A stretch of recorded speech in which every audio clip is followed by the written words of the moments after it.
Hello, दोबारा से hi bye, ठीक है। ओके, तो हम लोगों ने लास्ट क्लास में कुछ मज़ेदार चीज़ें करी थी, ठीक है। मज़ेदार ना भी लगी हो तो मैं कुछ कर नहीं सकती क्योंकि हम लोग करी थी भाई साहब। ओके, फर्स्ट थिंग जो हम लोगों ने करा था दैट कर्ड वाली थोड़ी सी मैंने कहानी सुनाई थी, दही जमाने वाली कहानी सुनाई थी, ठीक है। कैसे जमाते हैं दही?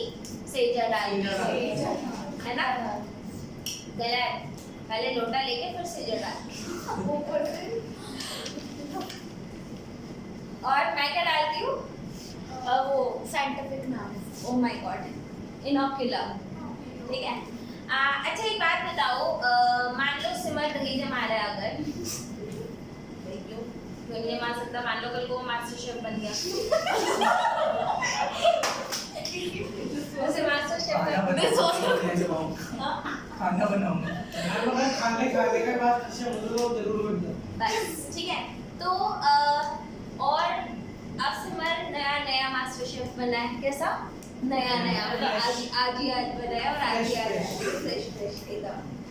इसने करा क्या, दूध एकदम उबाल दिया, क्योंकि इसे दूध उबालना आता है। एकदम दूध उबाल दिया और उसमें डाल दिया इनोकुलम, डाल दिया। अगले दिन जब सिमर ने आकर के वो लोटा चेक किया तो उस लोटे में क्या होगा? दूध की दही? दूध। हाँ, धारणा ने बोला दूध, ताशी दही, काव्या में तो रखना ही भूल गया। काव्या दूध ही बनेगा, दूध बन जाएगा। सिमर what will you expect? हाँ? दिव्यांश फ्रिज में तो रखा ही नहीं।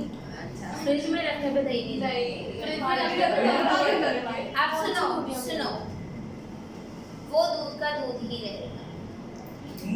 इसका कारण ये है क्योंकि तुम शेफ नए हो। दूध गरम था। बच्चे, inoculum is nothing but the living bacteria, and किसी भी बैक्टीरिया को अगर आप उबाल दोगे तो उसने तो मर जाना है,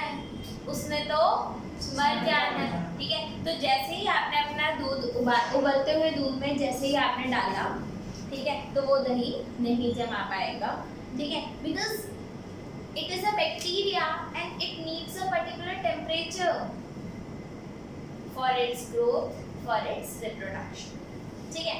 and second thing अगर हम बात करें, दिव्यांश ने कहा उसने फ्रिज में तो रखा ही नहीं। बच्चे, फ्रिज में रख के ग्रोथ उसकी स्टॉप करी जाती है। अगर आपने इनोकुलम डालते के साथ ही फ्रिज में रख दिया, हम किसी भी चीज को फ्रिज में क्यों रखते हैं? Because we want to stop the growth of bacteria. हम ग्रोथ करवाने के लिए फ्रिज में नहीं रखते। हालांकि क्योंकि ज़माना बदल गया है तो अब कुछ में कर्ड मेकर या कर्ड मैटिक, पता नहीं क्या बोलते हैं उसे, मेरे को एग्जैक्ट नाम नहीं मालूम, तो उसमें वो आता है कर्ड के लिए एक स्पेशल बर्तन होता है, ठीक है। हाँ, ठीक है, आप लोगों ने देखा होगा ऐड में। नहीं, मैंने तो फ्रिज देखा हुआ है, हमारी लैब में है, हम दही नहीं जमाते हालांकि उसके अंदर। तो उसके अंदर क्या होता है बच्चे, उस पर्टिकुलर उसमें टेम्परेचर एक पर्टिकुलर मेंटेन किया जाता है, एंड वंस फ्रिज ने ये सेंस कर लिया कि दही पूरी जम चुकी है तो आपको उसका टेम्परेचर तुरंत 4 कर देगा। तो एक पर्टिकुलर टाइम पीरियड आपने देखा होगा, दही को अगर बहुत ज्यादा देर बाहर छोड़ दिया जाए तो बहुत ज्यादा खट्टा हो जाता है। क्यों? क्योंकि बैक्टीरिया की ग्रोथ नहीं, ओवर ग्रोथ हो जाती है। तो उसके अंदर ये सिस्टम है कि वो सेंस कर लेता है कि अब बैक्टीरिया पूरा जम गया, यानी कि दही पूरी जम गई, तो वो अपना टेम्परेचर क्या कर देता है, रिड्यूस कर देता है, ताकि अब फर्दर ग्रोथ ना हो। तो ये होता है ना कि दही जमने के बाद फ्रिज में रखना है, दही जमने के बाद फ्रिज में रखना है, तो वो फ्रिज अपने आप सेंस कर लेता है कि दही जम गई, अब इसका टेम्परेचर 4 कर दो। ऐसा भी होता है सर में। फिर हम लोगों ने व्हाइट वॉशिंग भी देखा था, ठीक है। व्हाइट वॉशिंग का मैंने आप लोगों को कॉन्सेप्ट समझाया था। ऑन करिए हमने इसे? हाँ, अच्छा, मुझे लगा हमने ऑन ही नहीं करी, ठीक है। तो क्या बता रही थी मैं? हाँ, white washing. Why does walls become more shiny after 2-3 days of whitewashing, Divyansh पूरा वो नहीं है, मेरे को नॉलेज पर आई थिंक उसका H2O निकल जाता है इसलिए। सिमर मैम जो स्लेट लाइन होता है जब वो रिएक्ट करता है एक दिन बाद और what is the chemical formula for slaked lime? Ma'am CaOH2aq बता देख के तो मैं भी बता दूंगी। मैम CaOH2 CaOH2 नहीं बोलते उसे, CaOH volt wise, OH volt wise, ठीक है। तो what is the formula for quick line? अब बता। Slaked lime, CaOH whole twice अ लाइमस्टोन, CaCO3। ठीक है, CaCO3। What is exothermic reaction Tashi? chemical reaction जो heat क्या बच्चे? chemical reaction जिसमें heat release A chemical reaction in which heat is Released. released. Divyansh, why do we consider respiration as exothermic process? We consider respiration as exothermic process because in respiration our body heat is released with carbon dioxide. Yes. we consider respiration as exothermic reaction because during respiration glucose is broken down in the presence of oxygen and heat is released in the form of ATP. ATP का concept से क्या है? 80% trust. What is the full form of ATP, Kavya? And what is ATP? Energy currency of cell. जैसे हम बोलते हैं ये 10 रुपए का है, ये 15 रुपए का है, तो सेल क्या बोलता है? ये 2 ATP का है, ये 3 ATP का है, तो वो ATP वाइज जज करता है कि कौन सस्ता कौन महंगा। यहाँ तक समझ में आया? हम लोगों ने कॉम्बिनेशन रिएक्शन पढ़ा था। कॉम्बिनेशन रिएक्शन में क्या होता है? टाइप्स ऑफ केमिकल रिएक्शन में क्या क्या होता है बच्चे? पहला होता है आपका कॉम्बिनेशन रिएक्शन। कॉम्बिनेशन रिएक्शन बच्चे हम लोगों ने समझा भी था कि क्या होता है? इट इज व्हेन टू और more reactants combine to form a single product. उसे क्या बोलते हैं हम? केमिकल कॉम्बिनेशन रिएक्शन, ठीक है। दूसरा बच्चे इसका जस्ट अपोजिट है, और वो क्या होता है? Decomposition reaction.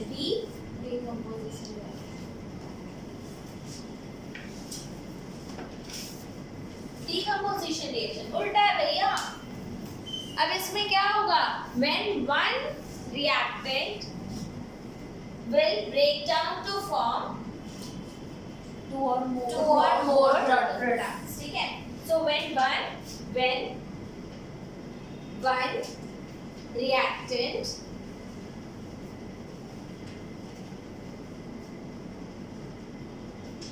is broken down to form two or more than two products.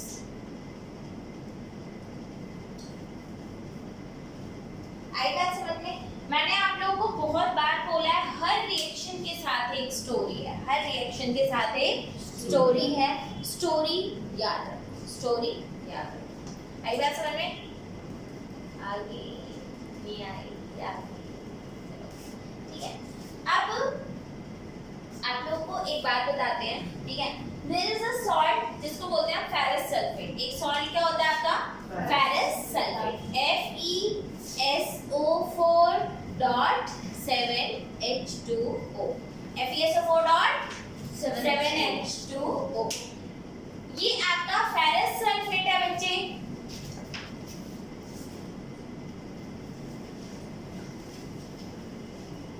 इसका कलर क्या होता है? फेरस सल्फेट का कलर क्या होता है? इसका कलर सी ग्रीन।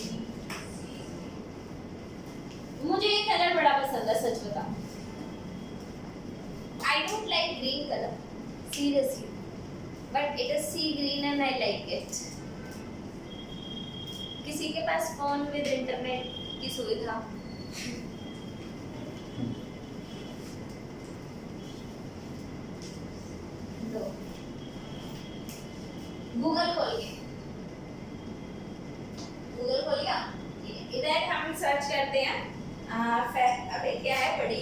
समझ आ रहा? No, ma'am. ये वाला कलर हाँ, सीख रही ना? अभी आपको दिखा रही हैं, ओके। तो बच्चे दिस इज सी, इसका ब्राइटनेस बढ़ा दें। Okay, so this is your sea green, बहुत बढ़िया है। ठीक है। दिस कलर मुझे सीरियसली ग्रीन कलर नहीं पसंद, but I like this colour actually, ठीक है।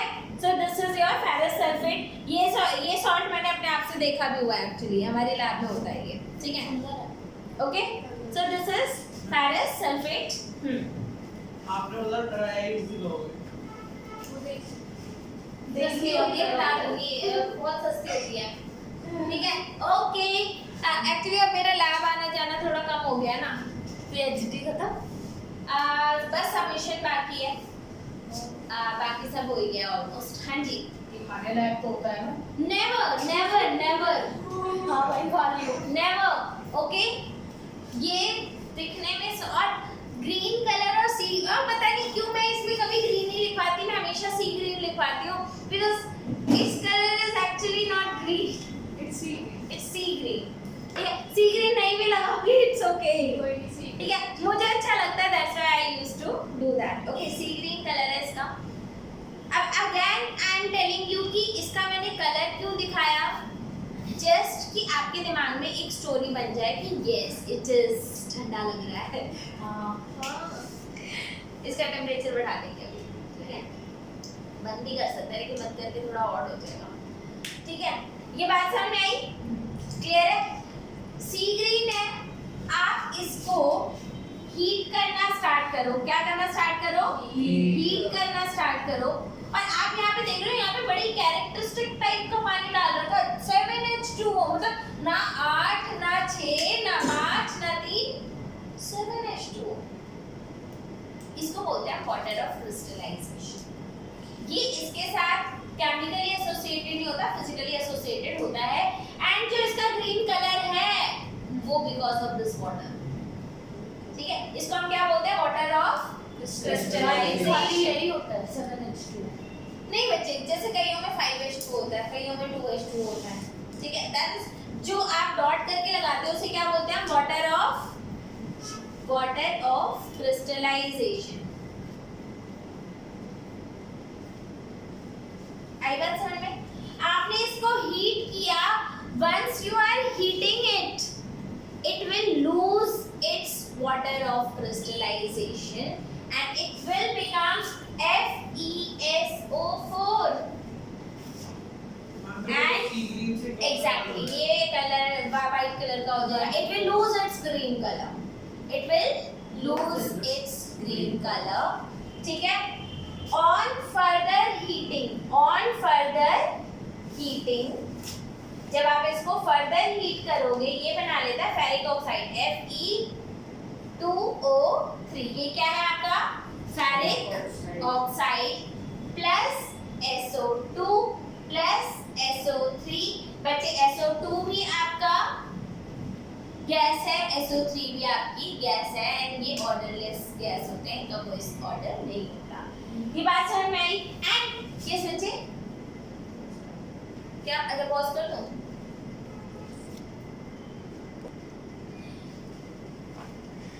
ये रिएक्शन समझ में आ गई? ठीक है। तो अब देखो बच्चे, अब यहाँ पर ना मैंने आपको स्टोरी तो पूरी सुनाई है, ठीक है। अब कई बारी क्या होता है कि मैं स्टोरी पूरी सुनाती हूँ और कई बारी बच्चे ना बड़े अजीब सा काम कराते हैं। नहीं, एक बारी हुआ क्या था कि आप लोगों का अभी एक पर्टिकुलर टॉपिक आएगा, इसमें ऑक्सीडेशन, रेडॉक्स रिएक्शन। हाँ। तो मैंने बताया दुनिया की सारी रिएक्शन ना रेडॉक्स होती है, सारी रिएक्शन रेडॉक्स होती है। अच्छा। क्योंकि सब में इलेक्ट्रॉन का लेन देन होता है, तो सारी रिएक्शन दुनिया की रेडॉक्स होती है। अब उसके पेपर में क्वेश्चन आ गया, classify the following equations, reactions, उससे सब में रेडॉक्स हो गया, गलत हो गया, ठीक है। अब कुछ सारी रिएक्शन रेडॉक्स होती है, ये बात गलत भी नहीं है, लेकिन अगर पूछा कुछ और जाए, अब मैं बोलूँ आपका नाम धारणा है, किसी ने बोला बेटे आप कौन से स्कूल में पढ़ते हो, ये बोले धारणा तो मैम मतलब उसे ये क्लासिफाई करना था ना कॉम्बिनेशन। उससे ही सब बताना था कि कॉम्बिनेशन है या फिर डिकम्पोजिशन है या डिस्प्लेसमेंट है या डबल डिस्प्लेसमेंट है, उसने सब में भर दिया रेड ऑफ और बोलता मैडम आपने बताया था गलत हो गया। तो समटाइम्स आपको क्या करना होता है कि जो मैं बता रही हूँ ये तो नॉलेज है, ये क्या है नॉलेज, आपको प्रोसेस करके फिर एग्जाम में करना होता है। बात समझ में आई? आगे ठीक है। तो फेरस सल्फेट का कलर क्या है? Sea green. फेरस सल्फेट को हीट करेंगे तो वो क्या लूज करता है? Water of crystallisation. और मान लो अगर ये करें when ferrous sulphate is heated what will be the products, तो आपको ये बीच का ये स्टेप खा जाता है ना, डायरेक्ट प्रोडक्ट लिख देना ferric oxide plus SO2 plus SO2 plus SO3, क्योंकि इसमें भी बच्चे गलती कर जाते हैं। फिर आई बात समझ में? यहाँ तक आप लोगों में से किसको ये सब बातें समझ में आ गई? यहाँ तक समझ में आ गई सिमर बच्चे? आगे दिव्यांश, अमृता, ठीक है। अब अगला ये डिकम्पोजिशन का एक तो ये हो गया, ठीक है। अगला है कैल्शियम कार्बोनेट। अगला क्या है? Calcium carbonate. ये फर्स्ट एग्जांपल था। ये क्या था? फर्स्ट एग्जांपल ये क्या है? First example. दूसरा क्या होगा? दूसरा एग्जांपल, ठीक है। ये है आपका कैल्शियम कार्बोनेट। क्या है? CaCO3। CaCO3 कौन? लाइमस्टोन। क्या बात। इसको तोड़ोगे तो क्या बनेगा? CaO plus CO2। इसको तोड़ोगे तो क्या बन जाएगा? CaO plus CO2। CaO quick line और CO2 कार्बन डाइऑक्साइड उड़ गई, वो उड़ गई, ठीक है। इसका थर्ड एग्जांपल करते हैं। अब इसका थर्ड, हाँ उससे पहले क्वेश्चन था, बोलो बच्चे। NOS क्या होती है? क्या बच्चे? NOS NOS क्या होती है? क्या होती है? गैस होती है, मैंने देखी थी। NOS गैस लेगी थी भाई तुम। चलो देख लेंगे। सिलेंडर देखा था। Okay fine, we will do that. Okay will discuss it. है बच्चे? डेल्टा हीट, हाँ दिस इज हीट, ठीक है। अब थर्ड एग्जांपल है आपका। थर्ड एग्जांपल क्या है आपका? Lead nitrate. थर्ड एग्जांपल क्या है? Lead nitrate. लेड की वैलेंसी कितनी होती है? डालना। लेड की वैलेंसी 2, ठीक है। सिमर कितनी होती है? सिमर PbNO3 होल ट्वाइस को अब हम क्या करेंगे? हीट करेंगे। अगर आपको कभी हीट ऊपर लिखा हो तो भी ठीक है और ये साइन हो तो भी ठीक है, कोई प्रॉब्लम नहीं है। ये क्या बन गया? PbO lead oxide plus PbO plus NO2 plus O2 है ना? PbO plus NO2 plus O2। आई बात समझ में? ठीक है। Tell me if this reaction is balanced. This reaction is not balanced. This reaction is not balanced, and we need to write always a balanced reaction. सारी reactions ही balanced होनी चाहिए। इसकी balancing जो मैं suggest करती हूँ याद कर लो। ये टफ है, ठीक है। ये टफ है और ये टफ क्यों होता है बच्चे? क्योंकि इधर कितना ऑक्सीजन है? डिवाइड बताओ। इधर 3 के आगे भी तो ये फिर अच्छा हाँ वो होंगे 6, ठीक है। और इधर कितने हैं? 2 + 2 + 1 यानी कि 5। इसको थोड़ा सा करना मुश्किल होता है तो इसका 2 2 4 1 याद कर लो। 2 2 4 1। इधर भी 2 लगा दो, इसका 2 लगा दो, 2 लगा दो, 4 लगा दो, done.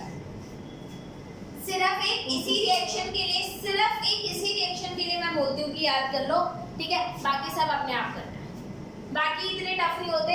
It is the only one जो थोड़ा सा, बाकी आप आराम से बैलेंस कर सकते हो, ठीक है। अब जैसे यहाँ पर क्या है, ये तो बैलेंस ही है, ठीक है। इसको बैलेंस करना हो तो यहाँ पे Fe2 है तो इधर 2 लगा दिया, ठीक है। फिर सल्फर इधर सल्फर है ही है, ऑक्सीजन इधर 8 हो गए, राइट। इधर कितने हैं? 3 + 3, ये बैलेंस हो गया। तो ये फिर भी आसान होता है, आई बात समझ में? Rest are easy. 10th class की बुक में एक यही वाली रिएक्शन है जो थोड़ा सा बैलेंस करने में प्रॉब्लम आता है, because at one place you have 5, तो दो you can do it, I am not saying that you can't, but एक बात याद रखना बच्चे कि वो चीज में इतना टाइम क्यों लगाना जो ऑलरेडी इजीली हो सकती है, ठीक है? तो उसमें फालतू टाइम नहीं लगाना। आई बात समझ में? ये बात समझ आ गई। अब इसके बाद आते हैं हम लोग नेक्स्ट पे। अच्छा हाँ, NO2 गैस जो है वो आपकी टेस्ट ट्यूब में से निकलती हुई दिखाई देती है। इट फॉर्म्स ब्राउन कलर के फ्यूम्स। क्या बनाता है? Brown fumes. ये क्या बना लेगा आपका? ब्राउन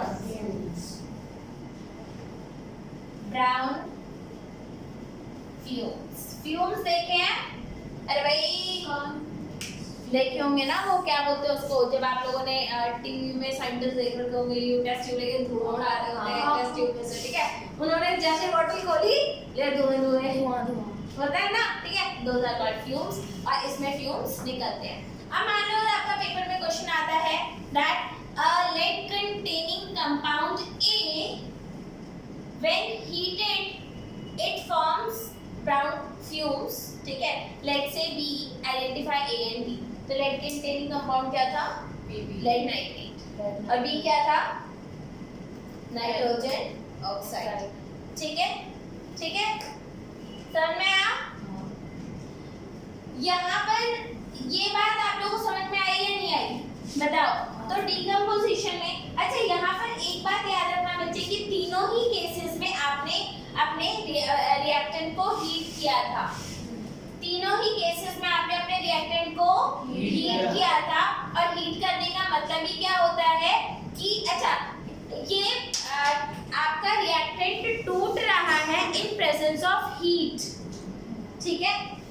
तो when your reactant is okay, मैं ऊपर वाला मिटा रही हूं अभी, ठीक है? ऊपर वाला मिटा दूं।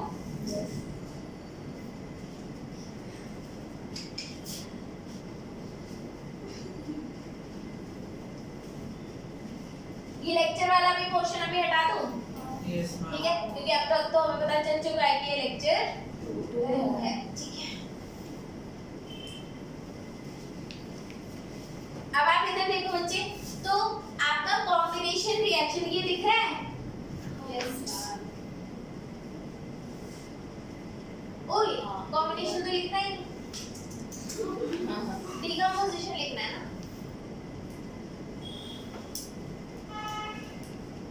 Decomposition reaction, right? Decomposition reaction जब आपका ब्रेकडाउन होता है हीट की वजह से, जब आपका ब्रेकडाउन होता है हीट की वजह से, उसे बोलते हैं थर्मोलिसिस।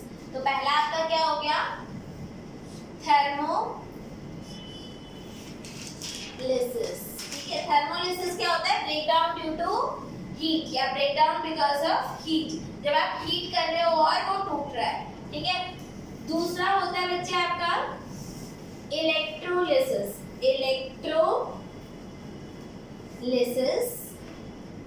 और तीसरा होता है आपका फोटोलिसिस। क्या होता है? फोटोलिसिस, ठीक है? अब एक बात याद रखना, ठीक है? एक सेकेंड, हाँ, ठीक है? तो अब थर्मोलिसिस बच्चे, थर्मो का मतलब मैंने बताया था क्या होता है? थर्म इज हीट और लिसिस इज ब्रेकडाउन। लिसिस किसी चीज को तोड़ देना, ठीक है? थर्मोलिसिस तो ब्रेकडाउन ड्यू टू हीट, ठीक है? और इधर ब्रेकडाउन किसकी वजह से होता है? ड्यू टू इलेक्ट्रिसिटी,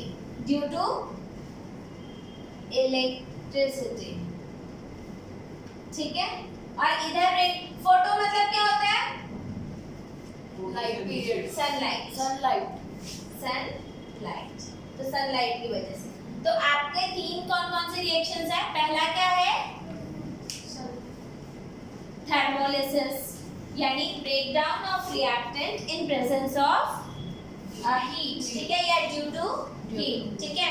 फिर आपका क्या हो गया second, break down of reactant due to electricity, और तीसरा क्या हो गया photolysis break down due to sunlight, ठीक है। आपके थर्मोलिसिस का 3 एग्जांपल एनसीईआरटी में गिवन है और मैंने वो तीनों आपको बहुत अच्छे से एग्जांपल समझा दिए। Thermolysis done, Yes. Thermolysis break down due to heat, similar done, Yes, ma'am. ठीक है। अब आता है आपका इलेक्ट्रोलिसिस। बच्चे इलेक्ट्रोलिसिस का सिर्फ एक एग्जांपल है, पानी को तोड़ दो, पानी को तोड़ दो। H2O में जब आप इलेक्ट्रिसिटी पास करोगे, इलेक्ट्रिसिटी पास करोगे तो ये क्या हो जाएगा H2 प्लस O2, और इसको बैलेंस कर लो बच्चे, ठीक है, तो ये ऐसा हो जाएगा। ऑलराइट, एंड यही एग्जांपल है। तो आपका इलेक्ट्रोलिसिस का क्या एग्जांपल है, when your water is broken down in presence of electricity, when high electric current is pass through water it will break down, ठीक है। आपका लास्ट एग्जांपल है AgCl, Ag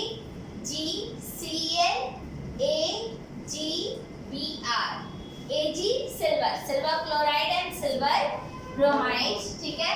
जब इनमें इनको जब आप सनलाइट में रख देते हो, सन लाइट में जब आप इसे रख देते हो तो Ag प्लस Cl2, एंड इसको जब सनलाइट में रख दिया तो Ag plus Br2, reaction balance कर लो, आपने इधर 2 लगा दिया, इधर 2 लगा दिया, इधर 2 लगा दिया, इधर 2 लगा दिया। आई बात समझ में? तो आपके थर्मोलिसिस के कितने एग्जांपल्स हैं? 3। आपके इलेक्ट्रोलिसिस के कितने एग्जांपल है? 1। और फिर आपका फोटोलिसिस के कितने एग्जांपल्स हैं? 2। और बच्चे इन दोनों को हम कहाँ पे यूज करते हैं? ब्लैक एंड व्हाइट फोटोग्राफी में। ये 2 रिएक्शंस कहाँ पे यूज होती थी? These reactions were used. So these reactions were used या are used, R कर लो, R वर्ड जो भी आए टेंस पे मत जाना, are were used in black and white photography। बच्चे आई बात समझ में? आई कि नहीं आई? आ गई पक्का? यहाँ तक में अभी आप लोग को लग रहा होगा यार बहुत सारा एक दिन में करा दिया है ना, लग रहा है, ठीक है। और आप बोलोगे ये सारे एग्जाम्पल आपके एनसीईआरटी, ये सारे एग्जाम्पल कहाँ से हैं? एनसीईआरटी से। And since you are doing your course for the first time, तो सबसे पहले इन एग्जाम्पल्स के साथ कंफर्टेबल रहो, सबसे पहले इन एग्जाम्पल्स के साथ कंफर्टेबल कर रहो। इस पे इंफॉर्मेशन ऐड ऑन हम कभी भी कर सकते हैं। आई बात समझ में? ठीक है, ये सारी की सारी चीजें आपकी गिवन है एनसीईआरटी।